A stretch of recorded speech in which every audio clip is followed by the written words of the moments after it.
Mga kamarites, for today's ulam, magluluto po tayo ng bangos na sinigang sa kamyas. At syempre, ito po ang ating isda na hinuli pa po sa karagatan ng Pacific Ocean. O di po ba, Charis? At syempre, hindi rin po mawawala sa atin ang mga pangunahing sangkap. Ayan po, nandito po ang ating hiniwang luya at ang ating hiniwang sibuyas at ang ating mahika na syempre na laging nagbibigay ng napakalupit na sarap sa bawat ulam na ating niluluto. At syempre, ang ating kamatis na napaka-pricey. Ayan, nakita nyo naman po at hiniwa po natin. Dahil napakamahal nga po ng kamatis ngayon. At syempre, ang ating siling verde. Ayan. At ang ating siling palay. Ayan, mga kamarites. At syempre, di rin po mawawala ang ating patis o fish sauce. Ayan, mga kamarites. At syempre, ang ating pang-asim na pinitas po natin sa ating puno. Kaysa malaglag lang po. Ayan. Pinitas na lang po natin. At para po meron po tayong ipanuka. Ayan, sa ating lulutuing sinigang na bangos sa kamyas. O di po ba? At syempre, ang ating talbos ng kamote na hinarvest lang po natin sa likod bahay. O di po ba, mga kamarites, ganyan lang po kasimple ang ating lulutuing ulam for today dahil nga po ang panahon ngayon ay pabago-bago, kaya naman po hindi nawawala ang ating mga ubo at sipon. Kaya wag po kayo magsasawa sa aking paulit-ulit na inilulutong ulam. O di po ba, masarap po kasi ang mesabaw. Ayan, let's start na po, mga kamarites.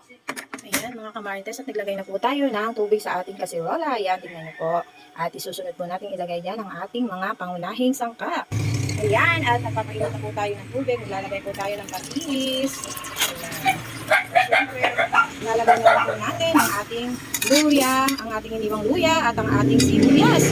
At siyempre, ang ating kamatis. Ayan, pakpakuluin lang po natin muna yan, mga kamarites. At ilalagay na po natin ang ating kamyas. O, dito ba, ganyan lang po ka-easy ang ating pagluluto, mga kamarites. Ayan, nakita nyo po, tumukulo na po ang ating mga ingredients. At pwede na po natin ilagay ang ating bango. Ayan, ilalagay na po ni Aling Marites. Ayan. Talaga naman po napakahirap mag-video ng nag-iisa. Ayan. Lagi po kasing nasisira ang stand ni Aling Marites. Kaya naman po, ayan. Career na career ni Aling Marites mag-isa ang ating pag-video. Ayan, mga kamarites. O, di po ba?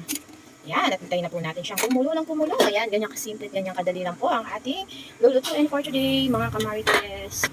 Ilagay na rin po pala natin ang ating mga sili. Ayan, o diba? Sili pa more. At syempre, hindi rin po mawawala sa atin ang, ayan, ang lagi nagbibigay ng sarap, ang ating mahika. Ayan. Ayan, hintayin lang po natin maluto ang ating bangus. Ayan, mga kamarites. Ayan, nakikita niyo po, mga kamarites, at kumukulo na po yan. Nakita niyo. Ayan, at ilalagay na po natin ang ating talbos. Ayan, mga kamarites. Fresh na fresh po yung talbos na yan, mga kamarites. Ayan, at lalagyan po natin ng konting mantika. Ayan, hindi po ba? At malapit na po siyang maluto, mga kamarites, dahil luto na po ang ating gulay. O, diba? Tingnan nyo po, ganyan lang po kasimple, ganyan kadali ang ating pagluluto ng sinigang na bangos sa kamyas. Kaya sa aking mga kamarites, ayan, huwag po kayo magsasawang manood ng aking mga iniluluto. Ayan. Ayan, and that's the final result ng ating sinigang. Mamaya hanguin ko na po yan at pwede na po nating iulam. Napakasimple lang po, napakadali. O, di po ba? Bye, mga kamarites!